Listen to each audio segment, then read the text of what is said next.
The box features cartouches with the royal name of Amenhotep II on it, so we know that it was something made during his reign. We believe the box probably came from the tomb next door, which was the burial place of 10 princesses who would have been the granddaughters of Amenhotep II. The materials used to make it are mainly imported, so ebony and ivory from further south in Africa, gold that would have come from Egypt's eastern desert or from Sudan, and cedar that would have been imported from Lebanon. It's an absolute masterpiece of ancient Egyptian craftsmanship. This is an object that would have been used in private. It's not something that you would have put on display. So to put that much of effort and incredible materials into such a small item really shows just how precious it would have been and how important the owner would have been as well.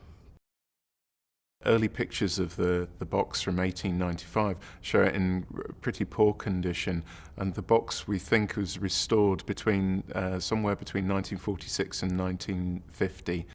We've discovered that they've completely replaced specific parts of the box, particularly the carving of Bez. Its left arm is a complete restoration, though really well done, and the techniques and the skill of the person that undertook the work, they certainly knew what they were doing.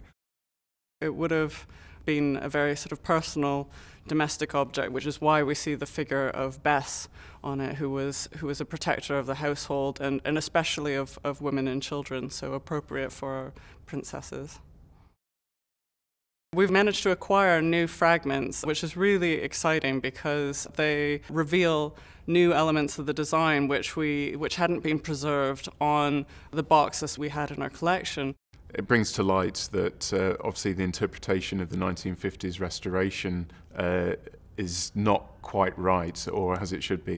The new fragments show us that the design was originally meant to represent the facade of the royal palace. This kind of design is really ancient and goes right back to some of the earliest Egyptian architecture. And so to actually have that motif represented on these new fragments gives us that new information that reinforces our understanding of the box's origins from the royal palace. And it's just really exciting to make us look at the box in a new light.